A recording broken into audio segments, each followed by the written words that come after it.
ان لوگوں کا ہوتا ہے جو اس کے زیادہ قریب رہتے ہیں۔ آپ اپنی بیٹی کا بیاہ کرتے ہیں اور آپ مال و دولت دیکھیں، جائیداد دیکھیں، لڑکے کی بڑی اچھی نوکری اور کاروبار دیکھیں، اس کا کشادہ گھر دیکھیں، لیکن اگر اس کا اخلاقی رویہ نہ دیکھیں اور کسی بد اخلاق آدمی کے معاذ اللہ حوالے آپ اپنی بیٹی کو کر دیں، اس کا نکاح کر دیں، تو وہ بیچاری ساری زندگی تکلیف میں گزارے گی۔ آپ سمجھ لیں کہ انسان تھوڑا مال کماتا ہو، گھر بھی اس کا بہت وسیع نہ ہو، لیکن اخلاقی طور پر بلند آدمی ہو، تو اس کے ساتھ وقت گزارنا آسان ہوتا ہے، زندگی سکون میں گزرتی ہے۔ آپ نے اپنے بیٹے کی شادی کی، آپ نے ظاہری خوبصورتی بھی دیکھی، گھر بھی کشادہ دیکھا، خدا نہ خواستہ یہ خیال بھی کیا کہ جہیز کتنا آئے گا، لیکن اگر آپ گھر میں بد اخلاق بہو لے آئے تو آپ کو پتہ ہے آپ کے بیٹے کی زندگی کتنی مصیبت میں گزرے گی، وہ کس قدر آزمائش اور تکلیف میں وقت گزارے گا۔ اتنا انسان کسی بات سے رنجیدہ دکھی نہیں ہوتا جتنا اس کی بد اخلاقی سے اور بد زبانی سے رنجیدہ دکھی ہوتا ہے۔ اخلاقی رویوں پر ہماری توجہ نہیں رہتی، خلق کو ہم سنوارتے نہیں، جو نیا ڈیزائن کپڑوں کا مارکیٹ میں آتا ہے وہ تو اوڑھ لیتے ہیں، لیکن باطن جو ہے وہ بے رنگا سا رہ جاتا ہے، بے ڈھبا سا رہ جاتا ہے۔ ہم وقت کے ساتھ اپنے رویوں میں تبدیلی نہیں لاتے۔ نبی پاک صلی اللہ تعالیٰ علیہ وسلم نے فرمایا اگر اللہ تعالیٰ اخلاق کو کوئی صورت عطا کرتا تو دنیا میں سب سے حسین صورت حسن اخلاق کی ہوتی۔ اگر اسے مجسم کیا جاتا، اس کی شکل بنائی جاتی تو سب سے خوبصورت صورت اخلاق کی ہوتی، اور اگر بدخلقی کو کوئی صورت دی جاتی تو سب سے بدصورت شکل بد اخلاقی کی ہوتی۔ آپ اپنے مزاج کے لحاظ سے اخلاق والے، اور اخلاق کا معنی ہمارے یہاں بعض لوگ یہ بھی سمجھتے ہیں کہ میٹھا بولنا اخلاق ہے۔ صرف میٹھا بولنا اخلاق نہیں، میٹھا تو لوگ مطلب کے لیے بھی بولتے ہیں، سچ بولنا اخلاق ہے۔ آپ کا صبر والا ہونا اخلاق ہے، اللہ نے جو چیز جو دیا ہے اس پہ راضی رہنا اخلاق، لالچ، ہرس، ہوس، طمع چھوڑ دینا اخلاق، آپ کے مزاج میں خودداری ہو، وفاداری ہو، آپ اپنی طبیعت کے اور لہجے کے لحاظ سے کسی قسم کی کمزوری کا شکار نہ ہو، کبھی کسی دنیا دار کے سامنے ہاتھ نہ پھیلائیں، آپ نے اپنی غریبی ہو یا امیری ہو اسے چھپا کے رکھا ہوا ہو، تو یہ اخلاق ہے۔ سبحان اللہ۔ ہم نے بڑا محدود مفہوم اس کا سمجھا ہے۔ خلق کو مضبوط کریں، دو چار چیزیں اچھی طرح سمجھ لیں۔ سب سے پہلا اخلاق یہ ہے کہ انسان کی سوچیں صاف ستھری ہوں، برا نہ سوچیں، بہت جلدی کسی کے بارے میں غلط رائے نہ قائم کریں۔ ایک آدمی آپ کے پاس سے گزر گیا ہے اور آپ نے سلام لی اور سادہ سا وعلیکم السلام کہا ہے اور مسکرایا بھی نہیں ہے اور حال چال بھی نہیں پوچھا، تو بڑی جلدی اسے متکبر نہ کہیں، وہ پریشان بھی ہو سکتا ہے، وہ بیمار بھی ہو سکتا ہے، اس کے گھر میں کوئی تکلیف بھی ہو سکتی ہے۔ آپ کے قریب سے کوئی گاڑی بڑی سپیڈ سے گزر گئی ہے تو آپ یہ نہ کہیں کتنا بدتمیز ہے، اسے کس بات کی جلدی ہے۔ اللہ تعالیٰ معاف کرے، اس کے گھر میں کوئی ایمرجنسی بھی ہو سکتی ہے، اسے کچھ سخت فون آیا ہوگا گھر سے۔ بدگمانی، برا سوچنا، بری رائے دینا، یہ بہت بڑی بدخلقی، بڑی جلدی کسی بندے کو دھوکے باز کہہ دینا، جھوٹا کہہ دینا، غلط کہہ دینا، یہ درست نہیں ہوتا۔ آپ دیکھ لیں ہماری سوسائٹی میں کیا کیا گیا، ہر ایک نے دوسرے کو برا کہا ہے، نتیجہ کیا ہے، کوئی اچھا رہا ہی نہیں۔ جب سب لوگ ایک دوسرے کے رستے میں کانٹے بچھانے لگتے ہیں تو ساری رستے کانٹوں سے بھر جایا کرتے ہیں، پھر راہگیروں کے پیر بھی زخمی ہوتے ہیں۔ اچھا گمان، اچھی سوچیں، نبی پاک علیہ السلام نے فرمایا حسن ظن رکھنا بھی عبادت ہے، سبحان اللہ، یعنی اچھا سوچنا بھی عبادت ہے۔ آپ مثبت رہیں، آپ کی رائے ہمیشہ پازیٹیو ہو، آپ اپنے مزاج کے لحاظ سے نیگیٹو نہ ہو. دیکھتے ہیں بڑی لوگ، آپ کسی کے بارے میں رائے لے لیں، اگر کوئی بندہ بیچارہ کسی وجہ سے پیچھے رہ گیا، غریب ہو گیا، تو اس کے بارے میں رائے ہوتی ہے کہ محنت ہی نہیں کرتا، کام چور ہے، 4 بھائی میں کام کیوں نہیں کرتے. اور اگر اللہ نے مدد کر دی ہے، کسی کا عروج ہو گیا ہے، تو کہتے پتہ کرو انہیں کو بینک تو نہیں لوٹیا. او بھائی آپ ہر معاملے میں منفی کیوں ہوتے ہیں؟ آپ اتنی جلدی کسی کے بارے میں بری رائے کیوں دیتے ہیں؟ آپ ذرا رکیں. قرآن مجید نے کہا یا ایھا الذین آمنوا اجتنبوا کثیرا من الظن ان بعض الظن اثم. اے ایمان والو، بہت سے گمانوں سے بچا کرو، بعض گمان بھی گناہ ہے. اچھا سوچیں، نبی پاک علیہ السلام طائف تشریف لے گئے، 10 دن قیام کیا، ایک بندے کو تبلیغ کی، انہوں نے جواب میں پتھر مارے. ہماری ذرا کوئی بات تلخی سے کر دے تو کیا حال ہوتا ہے، اور جو روڑے مارے. جب کریم واپس آئے تو 7 جو غلام تھے انہوں نے عرض کی حضور دعا کرے نا یہ سارے تباہ ہو جائیں. حضور نے ہاتھ اٹھائے.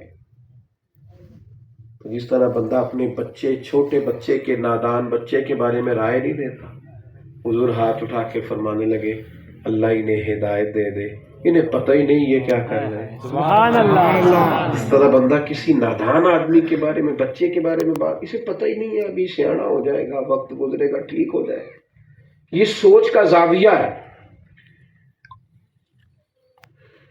اور میرے بھائی یہ باتیں میں کرتا بھی ہوں، آپ سنتے بھی ہیں، اور بھی آپ علماء سے سنتے ہیں اور پڑھتے بھی ہیں. آپ لوگ ان کو جانتے ہیں کہ نبی پاک نے اپنے دشمنوں کے لیے دعا کی. اپنے ایک ذاتی دشمن کے لیے کبھی ویسے دعا کر کے تو دیکھیں، بھی تو کریم کا طریقہ ہے. نظریاتی کی نہیں بات کر رہا، عقیدے کے دشمن کی، جو آپ کا ذاتی دشمن ہے. ذاتی آپ کا جائیداد کا، گلی کا، قبیلے کا جھگڑا ایک دفعہ کریں تو صحیح دعا بھلا، اتنی دلیری کر کے تو دیکھیں. لیکن ہمارے اندر یہ اخلاقی ضرورت بڑی محبتوں کے ساتھ عالم اسلام کے ممتاز و معروف روحانی علمی شخصیت حضرت علامہ صاحبزادہ پیر محمد اجمل رضا قادری صاحب آپ تشریف فرما ہوئے. بڑی محبتوں کے ساتھ میں آپ کو خوش آمدید کہتا ہوں. تمامی احباب اپنی اپنی جگہوں پہ تشریف رکھیں، مہربانی فرمائیں، اللہ پاک آپ کو سلامت رکھے جی. ماشاءاللہ تمامی احباب بیٹھ جائیں، اور جتنے بھی دوست احباب تشریف لائیں بڑی محبتوں کے ساتھ میں سبھی کو خوش آمدید کہتا ہوں. تمامی احباب اپنی اپنی جگہوں پہ تشریف رکھیں، مہربانی فرمائیں، اللہ پاک آپ کو سلامت رکھے جی. جناب ملک محمد رزاق صاحب آپ بھی تشریف فرما ہوئے، اور جتنے بھی احباب آج کی اس خوبصورت محفل پاک میں تشریف فرما ہوئے، اللہ سب کی حاضری اپنی بارگاہ میں قبول و منظور فرمائے. بڑی محبتوں کے ساتھ تمامی احباب تشریف رکھیں، مہربانی فرمائیں، اللہ پاک آپ کو سلامت رکھے جی. بڑی محبتوں کے ساتھ نعروں کی دھن میں استقبال کرتے ہیں، اور قبلہ حضرت صاحب اپنی گفتگو کا آغاز کرتے ہیں. انتظار کی گھڑیاں ختم ہوئی، تمامی احباب نیچے بیٹھ جائیں. اب مہربانی فرمائیں، اللہ پاک آپ کو سلامت رکھے جی. نعرہ بلند کرتے ہیں، اور میں قبلہ حضرت صاحب کے حوالے میں کرتا ہوں نعرہ تکبیر. بیٹھ جاؤ، تھلے بیٹھ جاؤ، مہربانی تھوڑی، اللہ تعالیٰ سلامت رکھے جی. ماشاءاللہ جہاں پہ جگہ ملتی ہے وہاں پہ بیٹھ جائیں. نعرہ تکبیر، نعرہ رسالت، نعرہ حیدری، نعرہ تحقیق، نعرہ غوثیہ، تاجدار ختم نبوت، تاجدار ختم نبوت.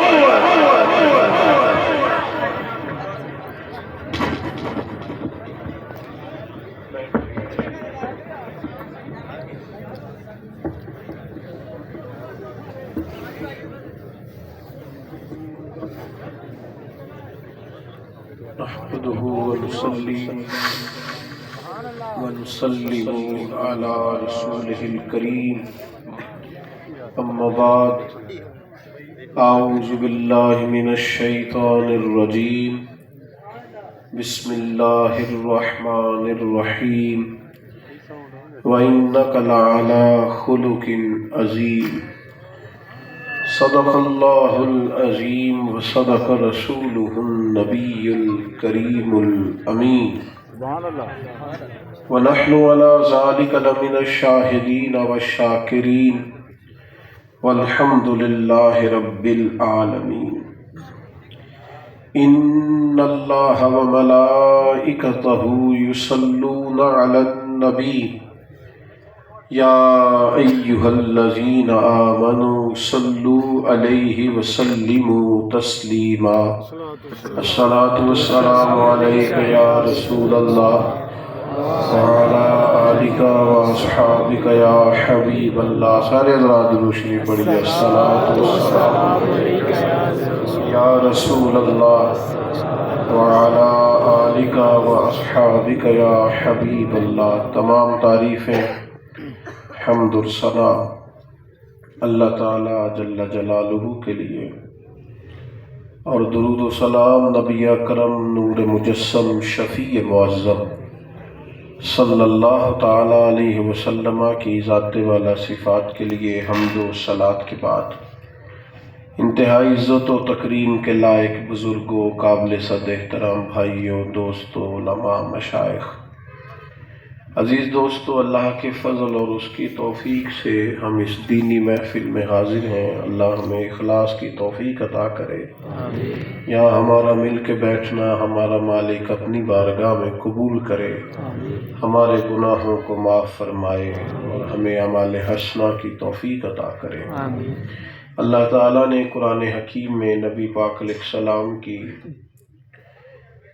تعریف کو بیان فرمایا ہے. ایک مقام پہ فرمایا کہ وَإِنَّكَ لَعَلَىٰ خُلُقٍ عَظِيمٍ، اے محبوب بے شک آپ خلق عظیم پر ہیں، آپ کا اخلاق بڑا اعلیٰ ہے. ایک ہوتی ہے خلق، ایک ہوتا ہے خلق. ظاہری تخلیق کو خلق کہتے ہیں اور باطنی اور صاف کو خلق کہتے ہیں. اللہ تعالیٰ نے حضور کے اخلاق عالیہ کو محبوب پاک علیہ السلام کے جس طرح ظاہر کو بڑا حسین بنایا ہے، حضور کے مقدس اخلاق کو بھی بڑا حسین بنایا. ہماری جو انسانی زندگی ہے اور سختی بھی تیرے بھلے کو کرتے ہیں. آپ تھوڑا قریب کر دیں گے بیٹے اور باپ کو، لیکن اگر آپ نے کہا نا میں نے تو پہلے نہیں پتا سی، میں گالی نہیں سا کرتا، وہ کیا کریں جی. لوگ میں نے دیکھا اپنے ساتھ جوڑنے کے لیے سب سے توڑ دیتے، اتنا ظلم کرتے ہیں. کسی کی خیر خواہی کریں، کسی کے بچے کو اچھا مشورہ دیں. بھائی ناراض ہو ہی جاتے ہیں پر بھائی ہوتے ہیں. ہم سے ایک دوست، ایک بھائی ہمارا دوست ہے، کسی اور کا دوست ہے، اس نے آ کے مشورہ مانگا ہے. یار وہ بھائی کہہ رہے ہیں کہ فلانا پلاٹ میں نے لینا ہے، تو آپ کہتے ہیں انہیں کیوں نہیں لینا، پیسے تو زیادہ تو کمائے نہیں، ڈٹ جا. آپ اسے کہیں یار جگہ تو یہیں رہ جانی ہے، بھائی نہیں ملا کرتے. سبحان اللہ. نبی پاک علیہ السلام نے کیا فرمایا؟ فرمایا دو ناراض لوگوں میں صلح کرا دو، دو بچھڑے ہوئوں کو ملا دو، اللہ 2 حج اور 2 عمرے کا ثواب عطا کرے.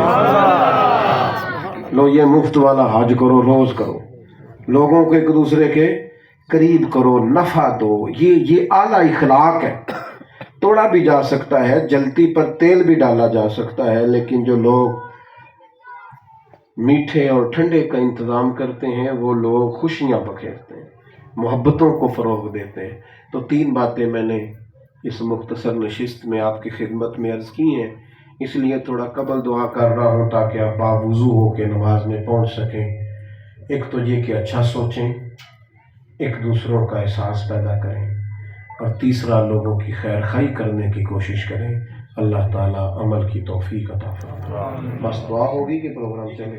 اللہم صلی علی سیدنا محمد وآلہ وسلم. اللہ ہماری حاضری قبول فرما، ہمارے گناہ معاف فرما، ہماری غلطیوں سے درگزر فرما، ہمیں علم نافع اور عمل صالح عطا فرما، سجدوں کا ذوق اور عبادتوں کا شوق عطا فرما، تلاوتوں کی لذت عطا فرما. جن دوستوں نے یہ محفل سجائی ہے انہیں بہترین جزا عطا فرما. جو تشریف لائے ہیں اللہ تعالیٰ ان پر اپنا فضل فرما.